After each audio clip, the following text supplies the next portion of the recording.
Halika, pag-usapan natin ang isang napakakomplikadong kaso. Sisimplehan natin to para mas maintindihan nyo. Okay, so ito ang setup. May 34 na lalaking nawala. Tapos may isang witness na biglang lumantad para sabihin ang lahat. Pero at ito yung nakakagulat, paano kung may isang tao na nahulaan na ang lahat ng ito 3 taon bago pa man mangyari? Grabe, di ba? Talakayin natin tong kakaibang kaso na to. Okay, so simulan natin ang kwento sa isang misteryo na talagang gumimbay sa buong bansa. 34.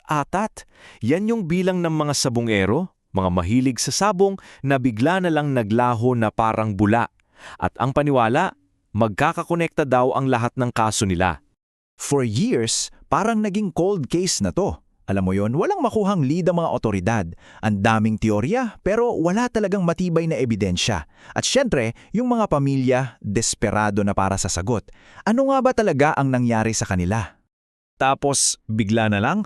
Pagkatapos ng ilang taong walang nangyayari, noong Hulyo ng 2025, may isang tao na biglang sumulpot. At siya ang magiging susi para mabuksan ulit ang kaso. At ito na nga siya, si Julie Totoy Patidongan.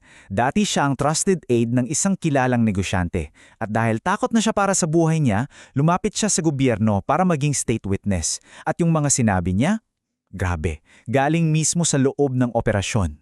So ayon sa mga aligasyon ni Patidongan, hindi lang ito simpleng pagkawala. Grabe, isa daw tong malakihang operasyon. Yung mga biktima raw kasi, pinaghihinala ang nandadaya sa sabong. Kaya ang ginawa, dinukot sila ng isang network ng mga organizer at kasabat na pulis. Tapos, sinakal daw hanggang mamatay. Pero eto yung pinaka-importante sa testimony niya. Sinabi niya kung saan itinapon ng mga katawan. Sabi niya, sinakal ang mga biktima at ang kanilang mga katawan ay itinapon sa lawan ng Taal. Yun yung nagbigay ng specific na location. At kalaunan, may mga nakuhang human remains doon na parang nag-confirm sa sinabi niya. Dahil sa bigat ng testimonyang yon, umusad yung kaso. Biglang may mga akusado na. Siyempre, una na dyan yung dati niyang amo, si Charlie Atong Ang, kasama ang mahigit 20 iba pa.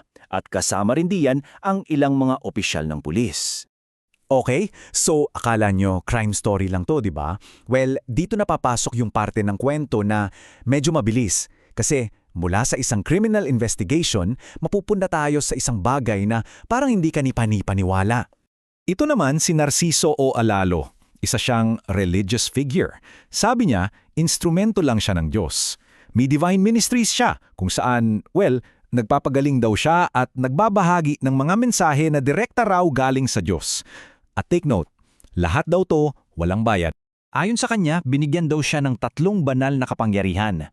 Una, yung kakayahang magpagaling. Pangalawa, yung power of the mind para makita yung buhay ng isang tao. At pangatlo, ito yung importante sa kwento natin, yung kakayahang manghula, yung makita ang hinaharap. Okay, so dito tayo babalik sa nakaraan. Tandaan nyo yung testimonya ng witness, 2025 yun pero babalik tayo sa 2022. Kasi may isang mensahe si Olalo na na-record niya noon na sobrang importante pala. So noong February 24, 2022, habang mainit pa yung issue ng mga nawawalang sabonggero, nagtanong daw si Olalo sa Diyos tungkol dito at pagkatapos nun, isinulat niya yung vision na natanggap niya. May mga specific na salita at imahe raw siyang nakita. Eto yung una.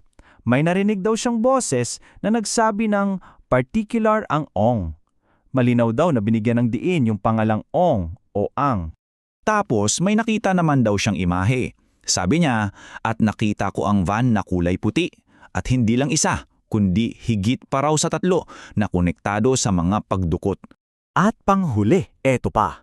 Nakita ko na may malawak na tubig, isang malawak na anyong tubig, kung saan, paniwala niya, doon itatapon yung mga biktima. So paano natin ikokonekto? Sa isang banda, meron tayong testimony ng witness noong 2025. Sa kabila naman, meron tayong spiritual vision mula pa noong 2022. Ayan, pagtagpiin na natin. Ang nakaka-intriga dito, tingnan nyo yung timeline. Yung vision ni Olalo, documented yan noong February 2022.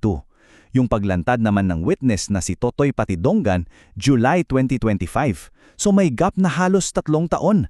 Ang tagal, di ba? At dito na talaga yung mind-blowing part. I-compare natin. Sa vision ni Olalo noong 2022, narinig niya yung pangalang Ang Ong. Nakita rin siya ng malawak na tubig. Fast forward to 2025, sa testimony ng witness, sino ang idinawit niya? Atong Ang. At saan daw idinapon yung mga katawan? Sa lawa ng Taal. Magkatugma, di ba? So etong pagtatagpo ng isang crime investigation at isang tila propesiya, nagiiwan to ng mga tanong na ang hirap sagutin. Isipin niyo to, yung pangalan, Ang, nakuha sa vision, tumugma sa suspect, yung lokasyon, malawak na tubig, tumugma sa lawa ng Taal, at yung pinakaimportante, yung timeline.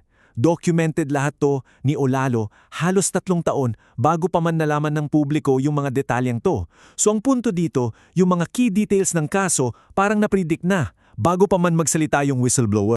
So, inilatag na natin yung mga impormasyon. Nasa sa inyo na yan. Ano sa tingin nyo? Nagkataon lang ba to lahat? Isang sobrang swerteng hula? O mayroon pa bang something more? Iwan namin sa inyo yung tanong na yan.